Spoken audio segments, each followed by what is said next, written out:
এবার টি-20 বিশ্বকাপে অপরাজিত দল ভারত সেমিফাইনালে খেলেছেন গতবারের চ্যাম্পিয়ন দল ইংল্যান্ডের সঙ্গে। তবে সুপার 8-এ অস্ট্রেলিয়ার বিপক্ষে সর্বশেষ ম্যাচে ভারতের পেসার আর্শদীপ সিং যেভাবে রিভার্স সুইং পেয়েছেন তা নিয়ে সন্দেহ প্রকাশ করেছেন পাকিস্তানের সাবেক অধিনায়ক ইনজামামুল হক।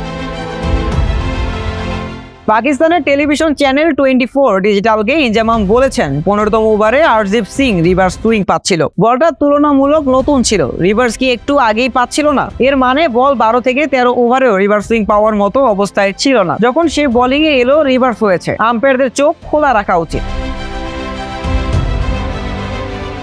মূলত সে ম্যাচে আর্শদীপ বোলিং এ এসেছিলেন ম্যাচের 16তম ওভারে। তখন অস্ট্রেলিয়ার সমীকরণ ছিল এমন: 30 বলে 65 রান, ক্রিজে ছিলেন 73 রানে ব্যাটিং করা ট্রাভিস হেড। এরপর সেই ওভারে মাত্র 7 রান হয়, তার মধ্যে অতিরিক্ত থেকেই এসেছে 4 রান। স্পষ্টই দেখা গেছে রিভার্স সুইং খেলতে সমস্যা হচ্ছিল হেড ও অন্য প্রান্তে থাকা টিম ডেভিডের। পাকিস্তান কিংবদন্তির কথার সুরে অন্যরকম কিছু ইঙ্গিত পাওয়া যায়। বল টেম্পারিং এর ব্যাপারটি সরাসরি না বললেও ইনজামাম বুঝিয়ে দিয়েছেন এভাবে: পাকিস্তানি কোনো বোলার এমন করলে এ নিয়ে অনেক কথা হতো। আমরা রিভার্স সুইং সম্পর্কে ভালো জানি। 15তম ওভারে যদি আর্শদীপের বলে রিভার্স হয়, এর মানে হচ্ছে বলে গুরুতর কোনো কাজ করা হয়েছে। অ্যাকশনের কারণে জসপ্রীত বুমরা রিভার্স সুইং আদায় করতেই পারে, তবে কিছু বোলারের জন্য রিভার্স আদায় করলে বলে কাজ করতে হয়।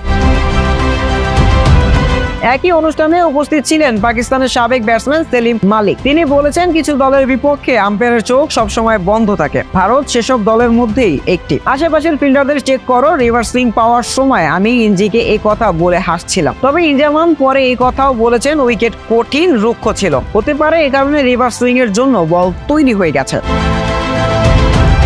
সেমিফাইনালের ম্যাচের আগে ইনজামামের অভিযোগ নিয়ে প্রশ্ন করা হলে রোহিত বলেন, কি উত্তর দেব?